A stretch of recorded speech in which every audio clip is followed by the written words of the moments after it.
Bonjour à tous, bonjour à toutes, merci de votre fidélité. Nous nous retrouvons tous les dimanches pour commenter l'actualité, pour faire des points de destruction, de construction, de destruction des idées réactionnaires.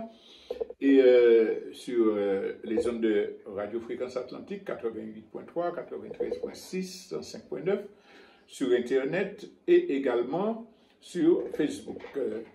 Donc aujourd'hui, nous allons avoir un point spécial dans la mesure où nous allons faire un point de déconstruction qui concerne l'accélération de l'histoire et surtout pour nous poser des questions qui sont d'abord, est-ce qu'il y a possibilité vraiment pour que les peuples arrêtent la marche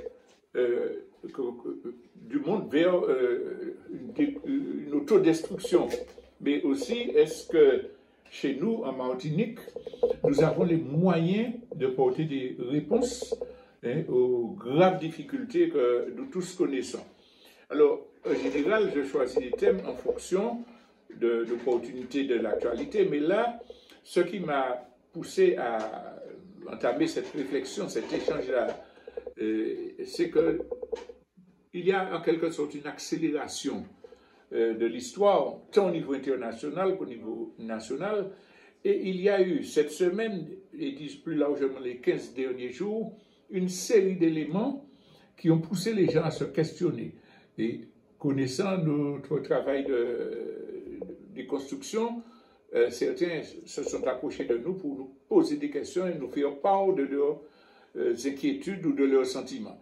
Donc, c'est ce qui motive le choix de cette émission. Alors, il faut quand même rappeler des événements en vrac comme ça et qui nous poussent à réfléchir au niveau international et au plan national. Au niveau international, c'est l'accélération du génocide des Palestiniens avec un pic qui est particulièrement interrogatif où l'armée israélienne va bombarder des milliers de gens qui font la queue pour recevoir de l'aide alimentaire, qui en tuent plus d'une centaine, qui en blessent des milliers.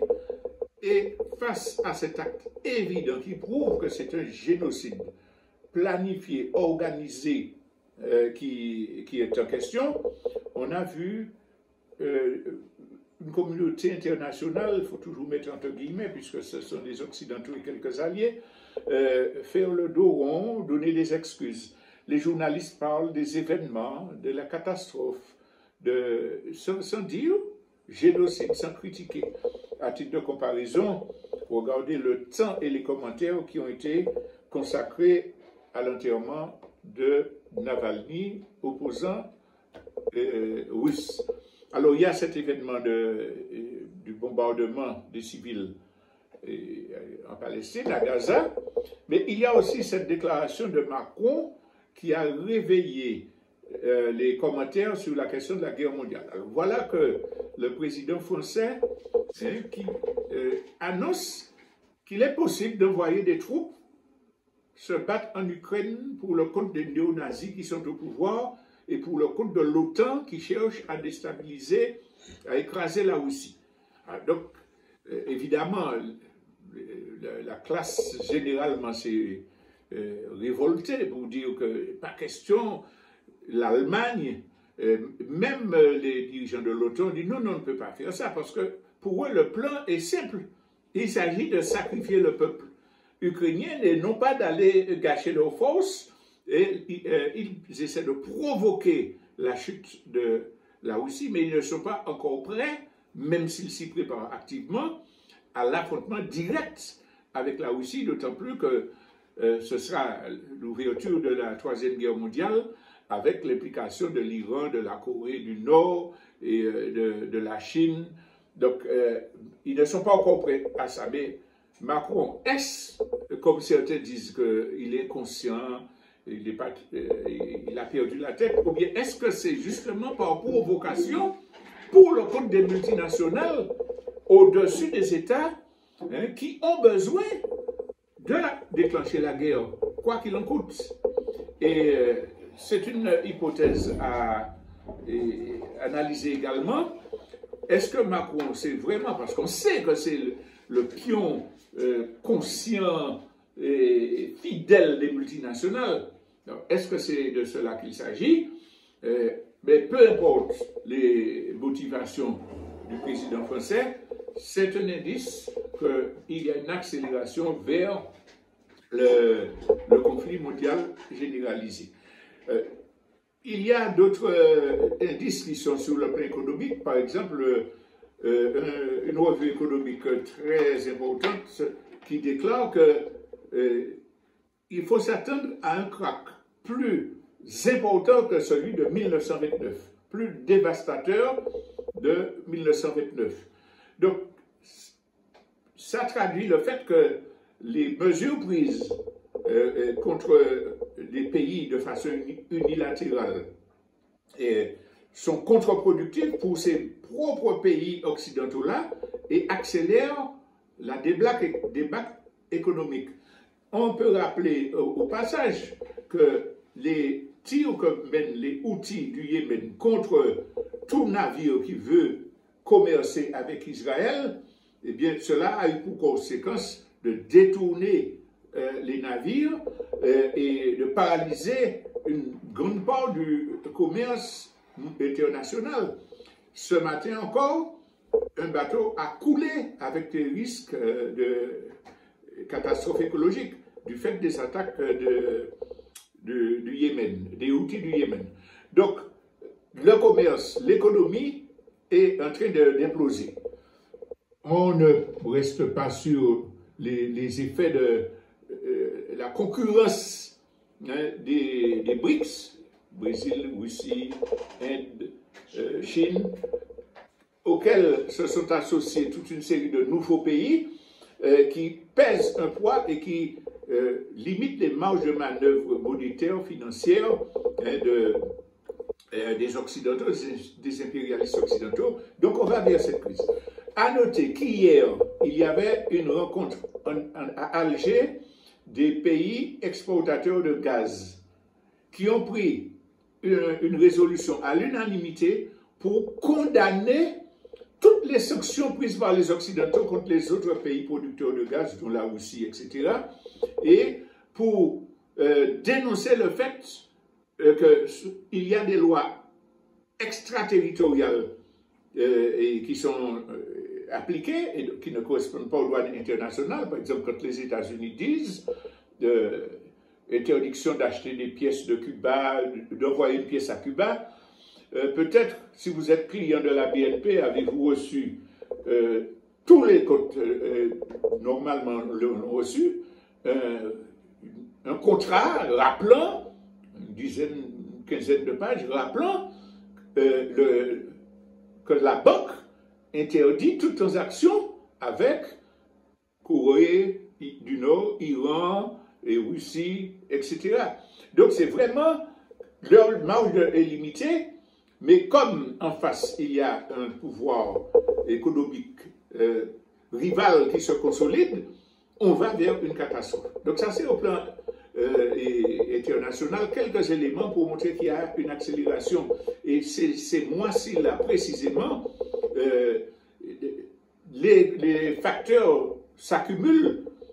Je n'ai même pas signalé le fait que les pays africains là, du cœur qui se sont rébellés contre la présence française, eh bien, commencent à être des atouts pour que l'ensemble de l'Afrique chasse les impérialistes. Donc, on a cette situation au niveau international. Mais quand on revient chez nous, en Martinique, qu'est-ce qu'on remarque, c'est que au-delà des grèves corporatistes et ponctuelles qui s'accumulent, qui se succèdent, il y a des problèmes de fond qui sont posés, notamment le problème foncier. Parce que la mobilisation qui a attiré beaucoup de gens au Trois-Îlets dépasse le cas de litige particulier. Beaucoup de gens disent être allés là parce qu'il y a une politique de vol des terres, de trafic, pour faire de faux types de propriétés pour des expatriés. Donc il y a ce problème de terre qui commence à devenir de plus en plus prégnant. Mais il y a également toutes les conséquences du génocide par substitution où il y a un appel, il y a un soutien du gouvernement français pour nous faire le coup de la Nouvelle-Calédonie, de la Kanaki, en prévision d'un référendum d'autodétermination, puisque les services secrets français savent très bien qu'il y a une montée en puissance des sentiments identitaires, de la défense de la nation et du rejet de la colonisation. Donc il y a les conséquences de ce génocide par substitution. Et puis, en même temps, il y a les contradictions qui se développent entre le pouvoir colonial français et globalement la Martinique, à la suite de premier mandat but économique, quand on annonce que Air France fait des milliards de profits et puis qu'on nous impose des billets des tickets d'avion vraiment exorbitants, 2-3 fois plus chers que d'autres lignes aériennes le font sur les mêmes distances, et puis qu'en même temps, on apprend que le pouvoir colonial français qui, soi-disant, s'engageait à lutter contre la vie chère pour permettre le développement de la Martinique, annonce que le budget affecté aux colonies sera drastiquement réduit. Alors non seulement le budget propre aux colonies est réduit, mais comme en même temps la politique libérale fait que dans tous les secteurs, éducation, santé, qui dépendent de leur niveau national, sont aussi affectés, et en prévision mensongèrement d'une prétendue augmentation, baisse du taux de croissance, les gens se disent, mais enfin, quel intérêt on a à rester dans la France? Tous les avantages qui avaient été conquis par la lutte au niveau de la sécurité sociale, des retraites et tout ça, c'est mis en cause. Et puis le gouvernement vient annoncer cela. Face à cela, les Martiniquais voient bien que les élus sont de plus en plus contraints à prendre des positions et de dénonciation du gouvernement français, mais qu'il n'y a pas d'issue, qu'il n'y a pas de chance que le gouvernement français tienne compte des protestations. Donc ça, c'est l'environnement global. Alors, je dois dire aussi que cette semaine, depuis le 17 février, donc cette dernière quinzaine, l'initiative prise par 4 municipalités en partenariat pour commémorer les événements de Chalvet, eh bien, cela traduit qu'il y a un basculement qui est en train d'être fait. Parce que des élus de tendances différentes se mettent d'accord et mettent des moyens très importants pour que l'ensemble de la population sache qu'il y a eu assassinat, que les ouvriers agricoles vivaient dans un semi-esclavage, que des grévistes ont pu changer cela et permettre l'amélioration de la vie des ouvriers agricoles, même si les problèmes restent très nombreux. Et puis ça a permis des révélations historiques. Donc tout cet environnement nous amène à dire que les conditions se réunissent pour un basculement. C'est ce qui me faisait dire tout à l'heure que les gens qui se posent des questions, ils nous disent, mais qu'est-ce qu'on va faire? Comment on va? Est-ce qu'on aura la force? Est-ce qu'ils vont tirer à balles réelles encore? Est-ce que, etc. Donc les questions se posent. Alors il faudrait d'abord que nous ayons une question de principe. Même si les choses sont difficiles, même si on ne voit pas l'horizon, on ne peut pas accepter de continuer comme ça sans agir. Il faut agir, il faut lutter. Un cyclone a écrasé votre maison, ben, même si vous n'avez pas les moyens financiers, tout ça, vous n'allez pas laisser dormir dehors. Vous allez vous battre pour essayer de reconstruire un endroit pour vous loger avec vos enfants. Et puis vous allez essayer d'améliorer. On ne peut pas accepter la disparition, on ne peut pas accepter qu'un système colonial, un système capitaliste conduise la planète à son autodestruction. Et puis rester là, bon, qu'est-ce qu'on va faire, est-ce qu'on peut faire?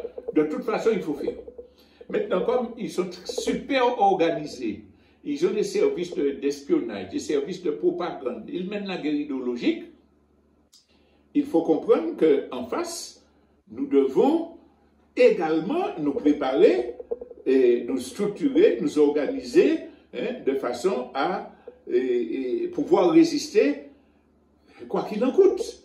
Donc c'est cette question-là.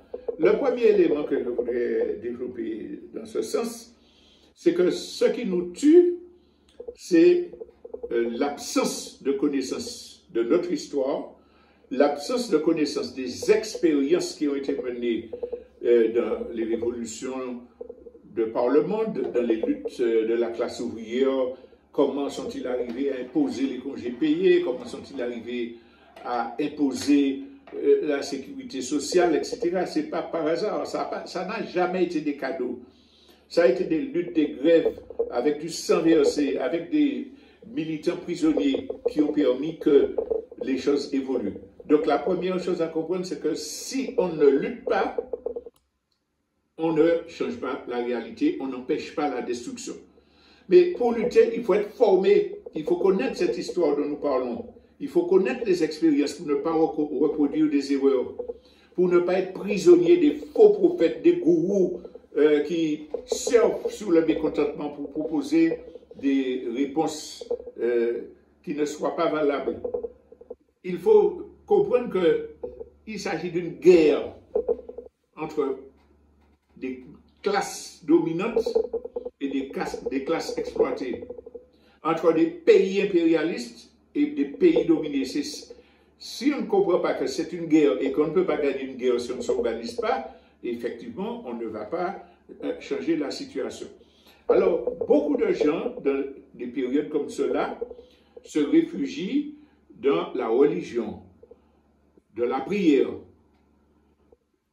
Je ne suis pas partisan, comme certains, de dire que la religion ne sert à rien, que les prières ne servent à rien, comme ça. Ça sert à quoi? Ça sert à donner de l'espoir à des gens. Ça sert à empêcher de se suicider. Quand on est au fond de l'abîme et puis qu'on a l'espoir que Dieu va vous aider à surmonter l'opération et puis qu'après il y a un avenir. Mais ça empêche aux gens de se suicider, ça empêche aux gens de devenir fous. Ça sert à quelque chose humainement. Les classes dominantes utilisent la spiritualité, le besoin de prière pour empêcher que les gens ne luttent. Mais la spiritualité a toujours aidé les gens à avoir un idéal, à se dépasser, à condition qu'ils, comme on dit, le ciel, aide-toi le ciel t'aidera, à condition qu'ils œuvrent à changer la vie. Donc ne mettons pas en cause les croyances, la foi des gens, ça leur sert, c'est bien pour la société que des réponses spirituelles puissent permettre de supporter la douleur. Quelqu'un qui ne comprend pas ça n'est pas suffisamment humain et empathique. Ça, il faut le comprendre. Mais quand on a dit ça, il faut comprendre aussi que la foi ne suffit pas. Il faut la connaissance, la compréhension. Il faut dépasser les émotions. Parce qu'il y a des gens qui critiquent la spiritualité, la foi religieuse, mais qui eux-mêmes, sans religion, sont sur des bases idéalistes, sur des bases de croyances irréalisables, matérialistes mais irréalisables, qui croient que leur bonne foi va suffire à leur volonté de radicalisme suffira à... Tout ça, c'est de l'idéalisme. Et ce n'est pas sur l'émotion que nous devons juger. Il me revient la polémique qu'il y a eu sur la présence du préfet à la commémoration de Chalvet. Et je prends cet exemple-là pour nous montrer la différence entre l'émotion et la réflexion qui pousse à l'organisation. Un préfet français qui représente l'État qui a assassiné nos frères de lutte vient à Chalvet, le voir là, ça ne peut que révolter tout le monde, sans exception. Si on n'est pas fâché de ça, on n'est pas normal. Et si vous permettez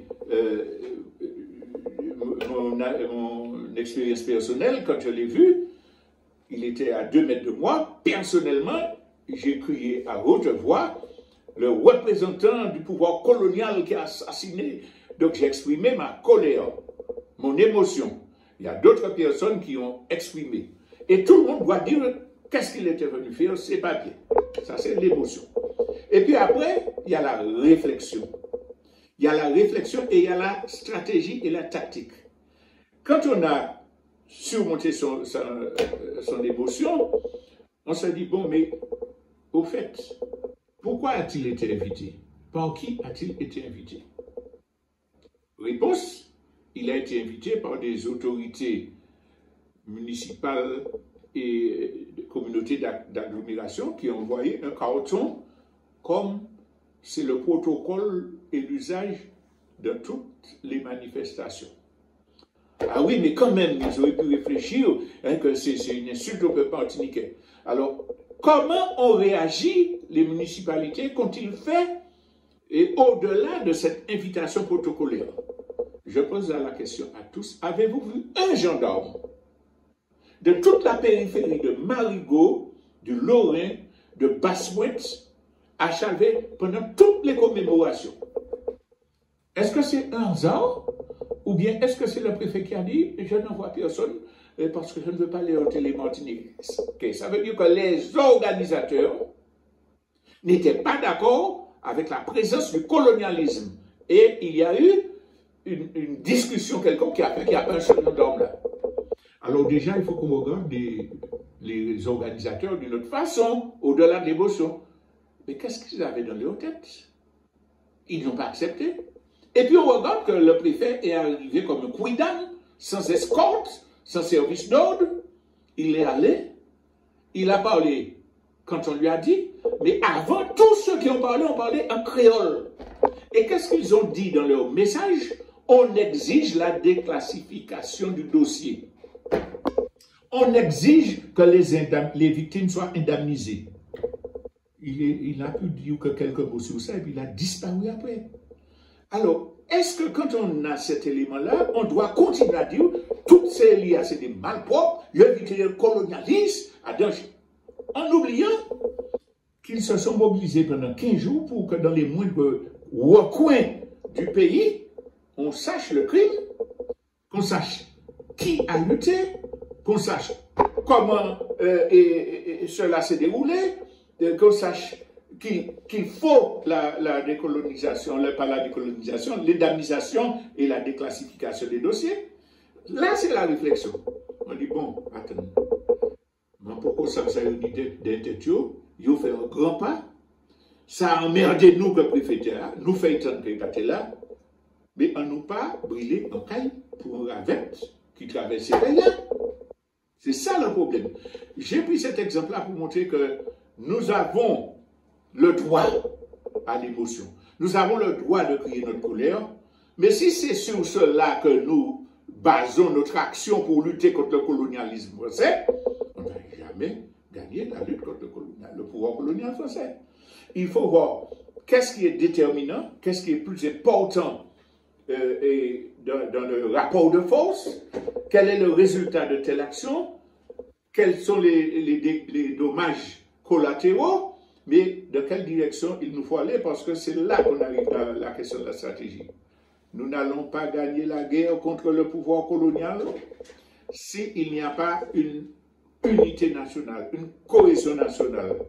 Si on croit que c'est moi tout seul qui ai la vérité, et puis et voilà, je vais parler, puis le pouvoir colonial français va comprendre. Ah, ça c'est dans les rêves, ça. Dans la réalité Et puis, chez ceux qui veulent vraiment décoloniser, ils savent qu'il faut une stratégie qui utilise toutes les forces, qui permettent de neutraliser ce qu'on peut neutraliser, et puis qui reste lucide. Ça ne veut pas dire qu'on va appuyer tout ce que des élus font parce qu'il y a des choses positives qui sont faites. Il faut critiquer, il faut dénoncer. Mais il faut surtout comprendre que ce ne sont pas seulement ceux qui ne disent pas il faut la décolonisation, il faut l'indépendance, hein, qui sont les ennemis du peuple martiniquais. Il y a ceux qui disent très fort, vive l'indépendance, vive ceci, cela, et puis qui sabotent le travail. Pourquoi? Parce qu'ils surfent sur le progrès de la conscience nationale pour se placer électoralement ou ailleurs, je ne sais pas, mais ils n'ont pas véritablement en ligne de mire l'union du peuple pour conquérir l'indépendance. C'est le rassemblement de gens qui peuvent voter pour moi. C'est ce qu'il faut comprendre dans cet exemple que je développe, c'est que le marxisme, qui est une science de la société, que la bourgeoisie et ses alliés petits bourgeois combattent sans arrêt, c'est une science qui nous permet de savoir qu'il existe la lutte des classes. Les classes qui ont des intérêts différents, ont des revendications différentes, ont des politiques différentes. Les gens qui sont petits planteurs, qui subissent les actes de banamante, n'ont pas les mêmes intérêts que la caste béquée. Mais au-delà, dans les champs politiques même, il y a des gens qui surfent sur les progrès de la conscience nationale pour essayer de gagner des élections et qui ne font rien pour développer la lutte réelle du point de vue de la conquête de la liberté. Pourquoi? Parce que ceux-là qui veulent vraiment l'émancipation des peuples, de notre peuple martiniquais, savent que ce n'est pas 2 ou 3 dirigeants qui peuvent aller parler avec le gouvernement français. C'est le peuple qui doit être organisé, formé, structuré à la base pour décider, pour s'engager, pour prendre des dispositions. C'est la leçon de la grève de 74.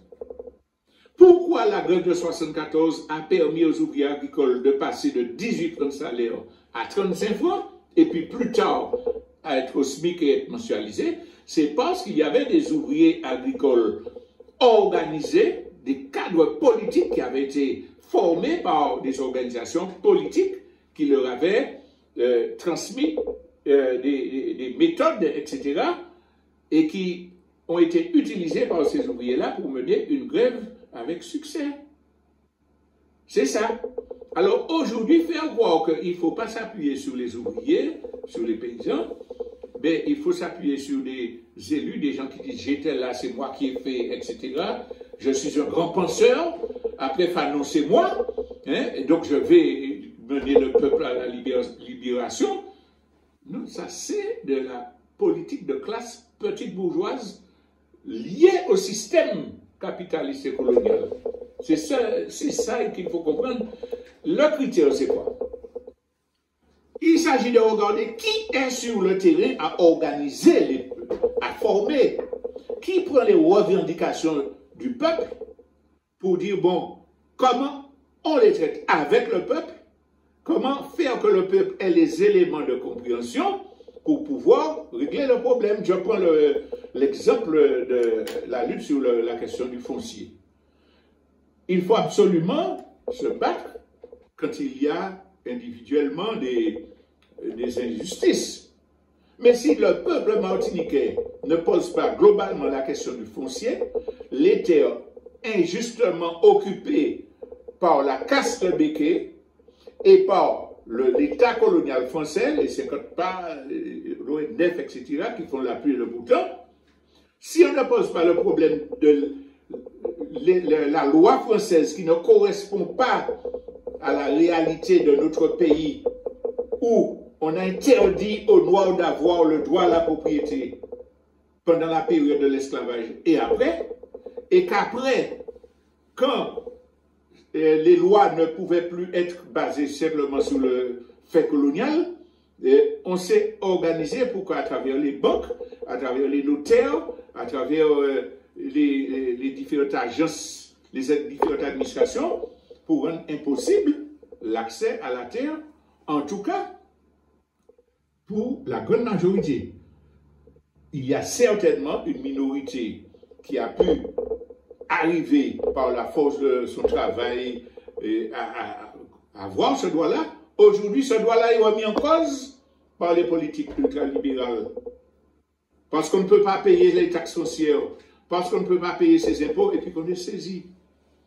Plus grave encore, pour ce qui concerne les ouvriers agricoles, les petits paysans qui se sont sués, qui ont sué leur sang pour pouvoir acheter et puis qui sont en train de payer 1000, 1300 euros de taxes foncières chaque année pour leur petit terrain alors qu'ils ont des retraites de 300 euros, 400 euros, pour ne pas avoir été déclarés par leur patron. Et puis parce qu'ils avaient des salaires minimums et quand ils essayaient d'avoir des salaires décents, l'État français envoyait ses soldats pour tuer les grévistes. Aujourd'hui, il faut payer 1000, 1200 euros chaque année sur un petit bout de terreau qu'on a pu acheter alors qu'on a 300 euros de retraite. Alors, tant qu'on n'aura pas compris que tous ces problèmes-là dépassent les litiges personnels et individuels, mais posent un problème de conception de la loi, de la souveraineté, de la fiscalité, et que cela demande qu'on lutte pour le pouvoir politique. Cela demande qu'on se batte pour pouvoir décider chez nous des lois, de la fiscalité, en fonction de nos propres réalités. Ça s'appelle quoi ça? Ça s'appelle la souveraineté. La souveraineté dépasse la seule question de l'indépendance. L'indépendance, c'est avoir des institutions politiques. Mais si le pouvoir colonial met ses sbires à la tête d'un pays indépendant, eh bien on a les Omar Bongo, on a les Mobutu, on a les etc.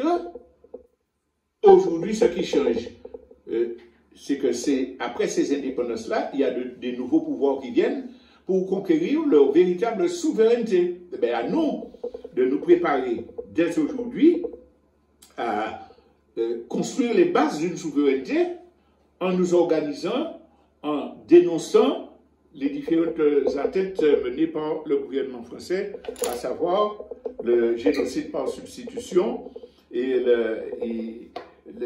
les injustices fiscales, la concurrence déloyale menée par la caste béquée, etc.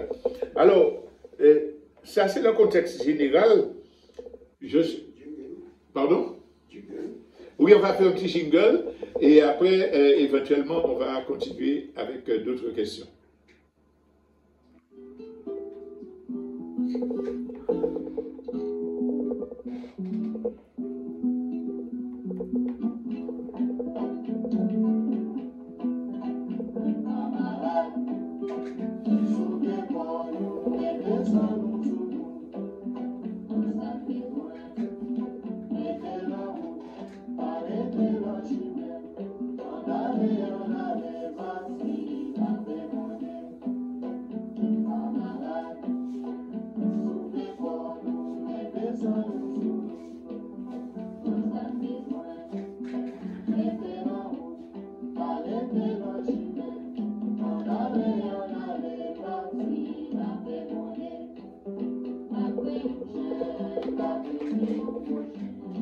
Voilà, alors, nous poursuivons avec quelques questions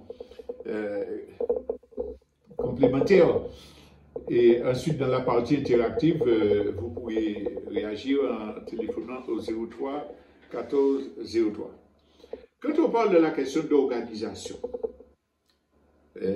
il faut insister sur le fait qu'en face, vous avez un État qui dispose de l'armée, de la justice, qui contrôle l'éducation nationale, qui formate enseignants comme élèves, qui a des services fiscaux qui vont contrôler les comptes de petits artisans pour le saisir, il n'a pas payé, etc. Et puis qui vont fermer l'œil sur les délits commis par les riches. C'est ça la réalité. Mais en tout cas, ils sont organisés. Ils sont structurés et contrôlent le moindre mouvement de chaque Martiniquais, de chaque Martiniquaise. Il y a des gendarmeries dans quasiment toutes les communes. Et là où il n'y en avait pas, on en ouvre. Il y a un contrôle qui est fait sur chaque téléphone portable, chaque ordinateur avec son adresse mail, qui fait qu'à chaque moment, on sait chaque pensée. Il y a des contrôles des réseaux sociaux, Facebook, TikTok, etc. Et au niveau international, il y a des technologies qui permettent quotidiennement, heure après heure, seconde à seconde, de filtrer. Suivant tel mot que vous avez envoyé dans tel message, on vous catalogue et on vous piste. C'est ça la réalité. Ce n'est pas la peine de citer les différents cas où des employés ont été licenciés parce qu'ils avaient envoyé à un ou une amie une critique sur l'entreprise ou sur le directeur de l'entreprise. Des gens qui sont, des publications qui sont supprimées parce qu'elles déplaisent au message officiel. Combien de sites et de publications ont été supprimés parce qu'on disait Israël conduit un génocide contre le peuple palestinien, on est traité contenu antisémite et on enlève, etc. Donc on est contrôlé partout. Comment faire en sorte qu'on puisse affronter cette machine-là? Eh bien, on prend point par point tous les éléments qu'on a cités de domination et puis on dit comment on réagit collectivement à cela. Je prends l'éducation et je prends la communication, ce sont les éléments essentiels. Parce que, vous savez, tout être humain, sans exception, il a une instruction, il a des connaissances, mais l'idée qu'il se fait, son idéologie se fait aussi parce que les idées dominantes lui sont imposées, matraquées toute la journée. Quand vous avez vu pendant 15 jours que Navalny, c'était le principal opposant du diable Poutine, c'est parce qu'il était démocrate qu'on l'a empoisonné une première fois. Et puis, on l'a mis dans une prison où c'est Poutine qui l'a fait assassiner. Et puis, on vous montre l'enterrement en direct, tout l'enterrement pendant des heures, avec des commentaires. On montre sa mère qui vient dire il faut continuer la lutte, etc. On peut dire ce qu'on veut, la grande majorité des gens est influencée par ce message-là.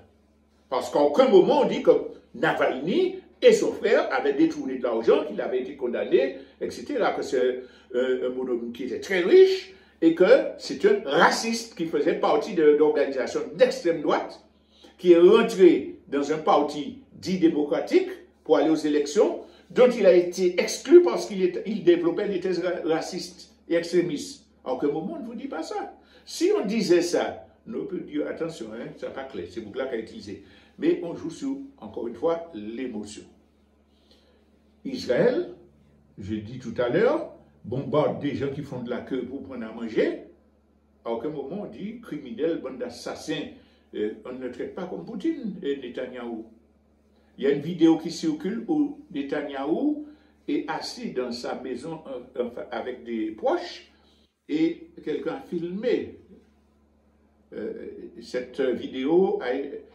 La personne était sincèrement, certainement écœurée par ce que disait Netanyahou et il a envoyé ça pour des médias. Vous pouvez voir ça sur le site de Michel Collomb. Cette vidéo a fait le tour du monde, mais aucun grand média n'a parlé de Netanyahou assis. Oui, je sais, et je manipule. Ah non, non, on n'a pas. Il faut qu'on écrase ces gens-là. Bon, et puis on lui répond, mais oui, mais les Américains vont intervenir. Mais non, je sais les manipuler. Je les ai. C'est quand même un document extraordinaire.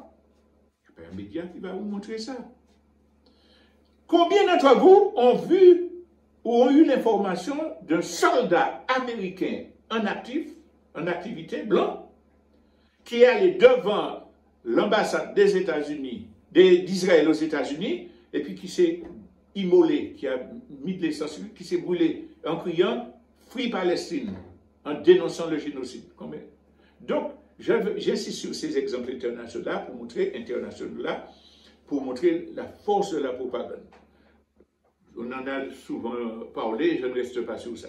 Donc, il nous faut, nous, Martiniquais, intensifier le travail qui se fait déjà en matière culturelle et d'éducation. C'est pour cela que je disais l'importance du travail qui a été fait pour la commémoration de Chalmé. Mais le rôle des militants, le rôle des gens engagés qui veulent lutter, c'est de transmettre l'histoire de notre pays, de faire un travail d'éducation sur l'histoire des luttes populaires de la Caraïbe, de la révolution cubaine, qui actuellement est en danger. Parce que dans toute cette guerre-là qu'ils font, ils préparent la subversion et renforcent l'embargo. Les gens commencent à, ça fait 70 ans, ça commence à peser, ça peut dégénérer. Bref, donc, il nous faut enseigner au peuple la réalité de la révolution cubaine, la question de l'embargo. Pourquoi Haïti est dans cette situation-là? Pourquoi? Et il y a d'autres pays caribéens qui le font, c'est Aruba ou Antigua, qui a fait une déclaration officielle pour dire que c'est la France et les États-Unis qui sont responsables de ce qui se passe en Haïti aujourd'hui. Donc, il nous faut faire ce travail-là. Il nous faut que nos jeunes étudiants, nos jeunes chercheurs publient, comme ils ont commencé à le faire, mais encore davantage, des ouvrages qui dépeignent le véritable colonialisme, expliquent les questions de domination économique liées au pouvoir colonial, etc. On a ce travail-là à faire. Intensifier sur la culture, ça se fait déjà et avec le Belay, en fait, toutes les musiques et tout ça, qui sont l'essence de notre patrimoine. Il nous faut avoir un travail organisé sur cela. Deuxièmement, ils sont organisés avec leur supermarché, leur casse-béquet, pour nous affamer, pour maintenir la dépendance, pour nous intoxiquer. Les milliers de petites initiatives qui se font pour produire sain, pour manger local, etc., mais il nous faut organiser des réseaux. Ça ne se fait pas spontanément. Il faut organiser des réseaux pour pouvoir répondre à telle demande en matière de riz glacé, de légumes, de ceci, etc. Il nous faut ça. Il y a des gens qui le font. Il y a Jardin de la Santé, il y a le Mana, etc. Mais la spontanéité ne suffit pas. Il faut mettre un réseau. Donc, au niveau économique et au niveau des autres activités sociales, coiffure, des prestations de services de tout ordre, etc., construction des circuits courts. Mais si on n'a pas de quoi assurer notre subsistance, ça ne sert à rien de parler théoriquement d'autosuffisance alimentaire. Si ce n'est pas organisé, si ça ne fait pas un poids économique, on n'ira nulle part. Donc, il faut organiser ça sur le plan de l'économie. Sur le plan de la lutte contre le génocide par substitution, il ne faut pas attendre que 2 ou 3 expatriés arrogants suprémacistes viennent faire les imbéciles pour manifester. Il faut le faire. Mais ce n'est pas ça la lutte contre le génocide par substitution. C'est l'organisation politique pour systématiser la connaissance de tous les individus qui ont de tels comportements et puis organiser une riposte radicale pour que ces messieurs comprennent qu'ils ne sont pas un pays conquis.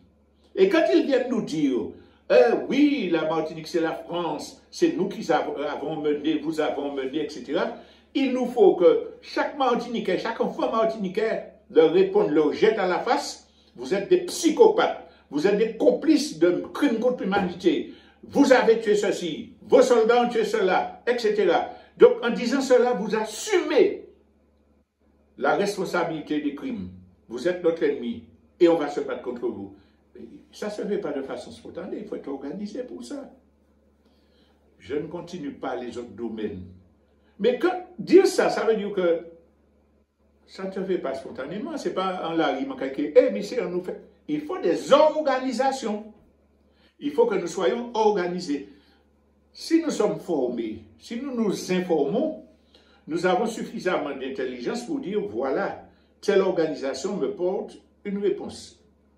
La SOPAMA porte des réponses sur la défense du patrimoine. Donc, il faut que je milite à la SOPAMA. Telle organisation politique développe des thèses qui sont pertinentes, nous donne une perspective. Il faut que j'aille. Et il ne faut pas nous inquiéter du fait qu'il y ait plusieurs organisations politiques. Comme nous avons expliqué, la lutte des classes existe. S'il y a plusieurs organisations politiques, c'est parce qu'il y a plusieurs projets politiques. Donc c'est à moi de me former pour choisir celui qui me convient. Et une fois que j'ai fait ce choix-là, je fais mon travail. Les gens qui disent, ouais, ben, il y a tout le monde qui a parlé, mettez quoi ça ensemble, vous êtes tous qui a parlé d'indépendance. Non, ça ne marche pas comme ça dans un pays. Chacun fait son travail d'après sa position de classe. Je disais dans une autre émission qu'on ne va pas mettre le serpent et la mangouste dans une même cage pour dire unissez-vous pour défendre les intérêts de l'espèce animale. C'est des intérêts contradictoires. Quittez mon en fait avec. Mais réfléchis pour voir qu'est-ce qui est mon intérêt. Et il y en a plusieurs qui font des choses positives. Le principe, c'est que chaque fois que quelqu'un fait une chose positive, dit une chose positive, je le soutiens. J'affiche mon soutien. Là, ça développe la confiance mutuelle. Et l'autre, s'il est conséquent, il fait de même. Ça va permettre la convergence des gens qui sont sincères. Ça va exclure des gens qui, des 50 organisations, mais chacune avec 3 personnes dedans, qui n'ont aucun projet politique et puis qui parlent plus fort que tout le monde. Ça va exclure des cancans inutiles dans des collectifs soi-disant unitaires où chacun cherche à paralyser l'autre pour avoir le devant de la scène. Ça ne sert à rien. Le problème, c'est que chaque organisation travaille dans la bonne direction. Et ceux et celles qui travaillent dans la bonne direction se soutiennent et obligatoirement vont se réunir, vont converger vers une unité, celle-là, solide et réelle, qui va nous donner une force. Mais en attendant, cet aboutissement de la convergence, on s'engage dans ce qui est le plus légitime, le plus cohérent de notre point de vue. Chacun choisit. J'ai souvent eu l'occasion de dire que ce ne sont pas seulement les organisations politiques qui répondent à cet intérêt-là. Des organisations caritatives, des organisations liées à des religions qui font un travail concret d'aide sociale, de soutien pour lutter contre la misère, mais elles font partie du projet qui développe une société fondée sur des bases de solidarité, de respect humain, de chaleur humaine. Et il n'y a aucun problème que des organisations politiques travaillent ou soutiennent des gens qui ne sont pas politiques et qui font un travail valable. C'est cela qu'il nous faut mettre en avant, la convergence des gens qui sont réellement au service du peuple, qui ne cherchent pas à se placer politiquement, mais des gens qui portent leur contribution en sachant qu'elle est modeste, partielle, et qu'à elle seule, elle ne pourra rien changer, qu'elle pourra changer si elle vient compléter le travail que d'autres font. Donc c'est cet aspect-là qui va nous permettre d'avoir une armée solide vis-à-vis de l'armée de l'ennemi, parce que on parle souvent de guerre entre les impérialistes, la Russie, la Chine contre les États-Unis, l'OTAN, etc. Mais la guerre fondamentale qui se passe là au niveau de l'humanité, c'est la guerre entre toutes les multinationales, tous les impérialistes rivaux et les peuples, qui n'ont absolument pas les mêmes intérêts. C'est la guerre pour renverser un système capitaliste, un système égoïste, un système qui mène le monde à la catastrophe environnementale, contre des peuples qui veulent simplement assurer un niveau de vie correct, décent à tous, qui veulent respecter la nature, qui ne veulent pas que leur équilibre environnemental soit mis en cause par des projets inutiles, etc. C'est cette guerre-là. Et dans cette guerre-là, ce sera le dernier point que je vais développer, il faut comprendre que chaque peuple a son apport à faire. Le petit 1100 km² de Martinique ont un rôle important parce que nous sommes un lien entre plusieurs continents, entre plusieurs civilisations, et que nous avons un peuple qui mérite de porter sa contribution à l'humanité. Mais tout seul, nous ne pourrons pas. Il faut soutenir tous les autres peuples. Le peuple palestinien qui subit son génocide-là, il porte une contribution parce qu'après 70 ans de lutte, on n'est pas arrivé à les détruire. Et ce qu'Israël fait aujourd'hui va conduire Israël à sa perte. Et va réveiller les consciences humaines contre le sionisme, contre la scélératesse des pays occidentaux qui sont complices du génocide. Le peuple cubain a porté sa contribution, le peuple haïtien porte sa contribution. Chaque peuple. Et au sein aussi même des pays capitalistes, il y a des peuples qui portent leur contribution en luttant contre le dérèglement climatique, en luttant contre les pesticides. Cette semaine-là, il y avait une très belle, c'est hier ou avant-hier, il y avait une très belle manifestation place de la Nation où des milliers de gens luttaient pour dénoncer Monsanto, l'usage des pesticides. Et dans cette manifestation-là, il y avait des représentants du collectif ouvrier agricole avec leur drapeau rouge, vert, noir, qui étaient particulièrement accueillis par les manifestants. Donc, enlevons-nous de l'esprit la grille inventée par les colonialistes blancs occidentaux, qui a créé des divisions entre races, blanc, noir, etc. Le noir est gentil, le blanc est méchant, le blanc est gentil, le noir est sauvage, etc. Ça, c'est la pensée la plus crasse du colonialisme que nous reproduisons en disant tous les blancs sont méchants. Nous disons tous les êtres humains peuvent porter des contributions à l'émancipation de l'humanité, quelle que soit leur race, quelle que soit leur nationalité, à condition qu'ils soient sur la même base de classe, de lutte de libération, de respect du droit des peuples, du respect des travailleurs. Et nous avons besoin de construire cette convergence internationale-là pour gagner la véritable souveraineté du peuple martiniquais et contribuer avec les autres peuples à renverser le système capitaliste et la domination coloniale. Je vous remercie de votre attention. Et dans quelques instants, nous allons écouter Thierry nous parler du pays et nous aurons une partie interactive au 03 14 03 à laquelle vous pourrez réagir et porter des compléments d'information. Nous vous remercions.